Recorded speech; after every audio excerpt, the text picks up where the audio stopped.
Welcome, ladies and gentlemen. I hope you guys are all doing well. And today, my friends, we're back with a Beastmen vs. Dark Elf showdown. It's going to be Malagor the Dark Chaos Peacock with his escort of double Gorbel facing off against Big Mama Marathi in the ever meta double Manticore. So certainly quite strong. Basically, the Manticore is pretty good at gooning characters, casters. Beastmen do have a lot of light armor too. Minotaurs have 45 armor, Gorhers are lightly armored, Centaurs are very lightly armored. So, Manticores not having, armor piercing or great armor piercing values really doesn't matter at all in this matchup. The only thing I suppose it would matter against would be the Gorbels, who do have 100 armor, but typically Marathi, Scourge Runners, Spear Attrition, any number of ways to take out those Gorbels. But yeah, this is a pretty meta for sure. Now for the Beastmen army, it is going to be a front line of Bestigors backed up by Gorherds, and on the wings we do have basic Centaurs. Shielded Centaurs, I do like them in this matchup. I feel like they're pretty good at chasing down Dark Riders. With repeater crossbows, they can actually outfight basic Dark Riders as well, and they can hold their own against a number of units on the Dark Elf roster, even putting pressure on top of Scourge Runner Chariots. So yeah, definitely a fan of those guys. They do, of course, have the perfect vigor, so on those very long games, they can do some work. Problem with Beastmen is the games don't usually go that long. They're usually fast one way or the other. But the Lord Kit here is going to be Malagor the Dark Peacock, and it looks like he does have the Traderkin, which I've been having so much trouble actually making Traderkin work. Of course, you guys saw that video a couple weeks back where sometimes it does damage, sometimes it doesn't. It's just a very weird spell. But nonetheless, Viletide is here, and Traderkin. Now, of course, Traderkin does have a slow, which can be very pertinent for Beastmen, right? Especially against a mobile faction like the Dark Elves. Being able to drop a Traderkin on top of one of their monsters and chase it down with the Gorbels or something is certainly cost-effective. So Bestigors and just chaff units for the most part. We got the Minotaurs with shields in the back, and yeah, they're pretty good. Silver shields, definitely very helpful against the Druki and their repeater crossbows and Corsairs with handbows and all that sort of good stuff. But yeah, this is pretty much one of two hero compositions you can functionally bring as a Beastmen player. It's either Morkar and a caster or Malagor with double Gorbel. I mean, aside from that, you can go Malagor without double Gorbel, but if you don't bring the Gorbels here, definitely going to be a little bit vulnerable against the double Manticore Goon Squad.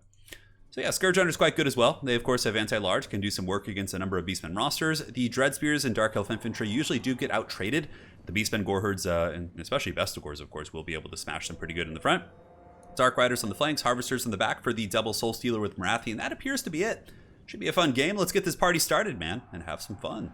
So on the flanks, looks like there are some Centaurs looking to pick a fight with the Dark Riders. Got to be careful. It looks like they are going to get the charge, though, so that's going to be a big advantage for them. If the Dark Riders had charged them and the other ones had charged around the back, it would have been an easy win here for the Dark Elves, most likely. But of course, there's a lot going on. Beastmen flanking on this side as well, chasing down those Dark Riders, and now it looks like Marathi and the Manticores are opting to engage against the Sons of Goros. A bit of a misplay, I think, overextending the Sons of Goros in here into the Manticores as well as Marathi. I feel like they're going to get munched up pretty good, but we'll find out. Word of Pain going down, very, very good play there by the Druki, putting the melee attack down to 0 on the Sons of Goros, so they pretty much have the minimum chance to hit. If your melee attack is 0, it doesn't mean you can't hit something. It pretty much means you're at the minimum chance, which off the top of my head, I don't actually remember what that is. Soul Stealer going down right here. It is going to be nailing these units, I think. It looks like maybe, no, that's actually a Traderkin. So Traderkin Overcast going down. We'll be applying a 48% slow, allowing the Gorbels to maybe saturate in and get some targets. But the Dark Elves immediately respond with the big old Soul Stealer, which does hit the Sons of Goros, I think, pushing them back, and is able to kind of break the backs here of these Ungor and various other units. Now on the flanks, Beastmen doing a pretty good job corralling the Dark Riders, and the Scourge Runners are in very tight combat with the Beastmen, which is not what they want. And the Gorbels, I think, are actually fighting a Manticore. So yeah, again, a pretty big win here for the Beastmen in the early engagements, and you can see the bounce of power really does reflect that. And Beastmen, of course, are one of the factions that really do falsely inflate the bounce of power with their various summon units. So they'll summon, a Cygor or 2 Chaos Spawn units, and they'll be ahead. But there are no summons in this Beastmen build. Now, in the center, Bestigor Herds do fight the Bleak Swords, but still take a lot of damage. And the Wand of Koraidon from Marathi doing some excellent work. I used to always use the wand against single entity units, but then I started watching Dark Elf players using it against, multi-model units, and I'm like, hey, that's pretty good. So Dark Elves just kind of rolling over here, trying to dominate this side of the battlefield with Marathi and the Manticore, and the Beastmen going over here, trying to catch these Scourge Runners, but unfortunately for the Beastmen, looks like these Scourge Runner Chariots probably will be able to get away with their 84 speed. Minotaurs are, of course, rocking 62 speed. Gorbel a little bit faster with his gargantuan hooves. But here, these Scourge Runner Chariots will be able to get away. And a beautiful Soul Stealer coming down from the Dark Elves. Might as well just rename their whole faction to Soul Stealer there, as it does nail the Gorbel and the Minotaurs. Pretty much everything of value there in the Beastmen army did get tagged. Also got to be careful that the Peacock doesn't get caught here. Peacock is a little bit behind, and if the Beastmen do continue chasing here, Peacock could be in a little bit of trouble to get charged by the Feral Manticore and or Marathi. He's very, very squishy with his 15 armor, and his HP pool isn't terrible, but nonetheless, you don't want that situation happening. Across the rest of the battlefield, we have Manticore here fighting against the Destroyers of Drakwold, Bestigor Herds, Still grinding pretty good. I would imagine up to probably about 700 or 800 value since they've chewed through a couple infantry units. Looks like about 500 or so. Not bad. Still a little bit of stopping power left in them to go after the Dread Spears. And over here, we still have the Chase of Chases, but the Beastmen are kind of being dragged through the mud a little bit. The Scourge Hunter chariots are pulling back. And of course, while they're doing so, they're shooting their anti-large missiles, killing many Centaurs, really wearing down the Minotaurs, and another Soul Stealer coming down from Wrathy, which hits the large bulk of that force. And you can see the Minotaurs are dropping from having their souls stolen by Big Mama Morathi. Now, back in the center mass of the battlefield, Beastmen still do have a lot of infantry left. Destroyers of Drakewald, Centaurs, all these various units. I think the Dark Elves probably have 2 more Soul Stealers in the back pocket, so that's something to consider. Of course, without the Soul Stealer, I simply don't think that the Dark Elf army would have the tools to really clear out the remnants of the Beastmen force here, because Scourge Runners are going to run out of ammo. Of course, the Manticore is going to be pretty weak against a double Gorbel. Even one of them is pretty beat up, but I still think it would be enough. And here we do have the Centaurs engaging against the Slaanesh Harvesters. A very nice Word of Pain.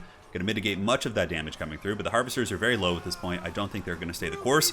And there's an angry moo train coming in, and the happy moo noises are released once more in the deep as they do advance in, crushing the Slaanesh Harvesters to dust. And it looks like they are going to be shattering as I think another wand, or actually, is that a natural Doom Bolt? Okay, it looks like it's a natural Doom Bolt coming down from Wrathy, and that actually does take out a couple Minotaur models. Not bad, or at least one. Now the Beastmen consolidating their forces. Dark Elves will be doing the same. And man, these Soul Stealers have been brutal. At the very least, though, it didn't get the 2 Gorbels, but that was a really good one there from the Dark Elf player. Does nail the Minotaurs and the Centaurs and these various other units. And now the Beastmen, getting ping-ponged, the classic Gorbel play. I really hope that if the Beastmen do get a DLC, I hope that's something they can fix, because like Gorbels are literally like middle linebackers in the NFL. Those guys should not be getting knocked around by anything but like the biggest monsters in the game. Like, getting knocked over by, like, charging into a Scourge Hunter chariot is so incredibly stupid. Anyways, Manticore moving in, going for the kill. A worthy gambit for sure. 1 or 2 attacks could kill Malagor, getting rid of the leadership for the Beastmen, also triggering an army-wide leadership problem with your Lord having fled and or died. So there are a couple substantial benefits to charging in and just gooning good old Malagor. It looks like Morathi's kind of thinking about it as well. Centaur's here trying to fight these Scourge Hunters. Looks like they're going to lose simply because there's just not enough left. And the Gorbel does countercharge here. Malagor does get terror routed and naturally broken, so now he's probably pretty much dead. I mean, the Gorbels need to get some value here. Maybe they could rampage the Manticore. Of course, Manticores do have the rampaging effect. Looks like Malagor might actually come back, and Morathi does land here. Now she's going fisticuffs with the Gorbel, who does only have 27 melee attack due to the stacking debuffs of Morathi. However, that's still enough for the bonus versus large, and it looks like the tumble animation actually ended up helping Morathi.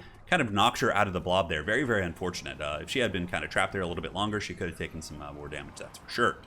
Scourge Runner Chariots moving in. A nice rear charge into the back of the Beastmen infantry.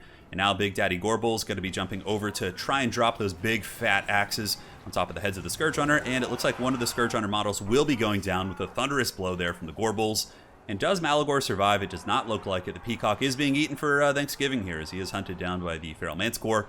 And the Beastmen forces, just continue to push in. One concerning thing for the Beastmen is the potential for terror routes because, the Minotaurs, of course, could... Actually, I think their immune psychology is circumstantial. Let's go ahead and look here. So I think, so disabled if leadership is broken. Leadership is broken. So they should be immune to psychology while they're still active. So you'd actually have to break their leadership to get a terror route, so they'd have to be broken then terror routed. I was not always sure how that worked. But anyways, man, that Soul Stealer is so dirty. Oh, God, it hits everything. It hits all those units. Oh my god. It hits the Minotaurs and like the entire Beastman army. And that went from like Beastmen being like, okay, we have a nice army to like, oh, we're now like a tattered beat ass army here that a single Manticore is going to terror out most likely. So double Gorbels getting trampled. Once again, the mass issue for the Gorbels proving to be pretty big here as they should have continued fighting for sure, but they do pile in, take out the Scourge Hunter. Now Morathi's in here and the Beastmen forces are committing to the fight. Minotaur's broken. But the 2 Gorbels are post 1,000 HP, so they both have over 1,000 HP, except this one just got hit. 991, 1279, and they're just kind of bumping and grinding, man. This is going to come down to a little bit of RNG to see who can actually connect here. But the Minotaurs looks like they're wavering. Of course, the stacking debuffs of Morathi are so good in these late game situations. That's why many Dark Elf players, you don't really see them using traditional tactics of, Bleak Swords, Dread Spears, Dark Shards with a rounded Cavalry Corps. Most high-level Dark Elf play, sadly, not sadly, but it's just kind of by necessity, has been forced into using like Soul Stealer, Mobility Blobs, and things like that. Just trying to Alpha Strike the Soul Stealer, force Blobs, and then grind it out in the late game here.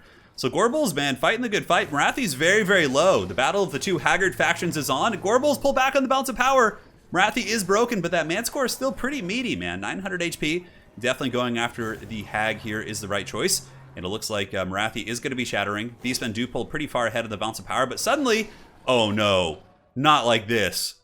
Not like this. Do the Beastmen have anything else? Is this going to be just like one of those wins where like everything's broken? Yeah, it is. Oh my god, that is so terrible. Oh, I hate when that happens. So the terror route there actually broke the last unit, even though like if one unit had rally back here, the spears probably would have been able to defeat the Manticore with some rallying units, but oh, everything was routed like at the same time. Even though like the balance was so heavily favored to the Beastmen. Talk about a highway robbery, man. But yeah, Park Map still played a very good game. His Soul Stealers were very on point. Every single one hit a high value blob. The Manticore play was also good. And yeah, Scourge Runners, of course, got massive value. 1,500, 1,200. That's a crazy game, man. Gorbals, wow, 2,000 HP on that one. But yeah, I like both armies. Honestly, I think both armies were quite functional. Yeah, can't really complain. A couple of small misplays in the beginning. You know, overcommitting the Sons of Goros into the Dark Elf Blob. I think if they had been more conservative, had kind of kept their defensive posture for later in the game, could have been a very different game for sure. But yeah, it was great. You know, the Dark Riders, of course, kind of got smashed in the beginning, missed many of their charges, but good patience here from Park Map. He got the Scourge Runners back online, and of course, Marathi just went apeshit with about 3,000 value. So hopefully you guys enjoyed that one. Wild game. And my friends, we will see you on the other side. Take care.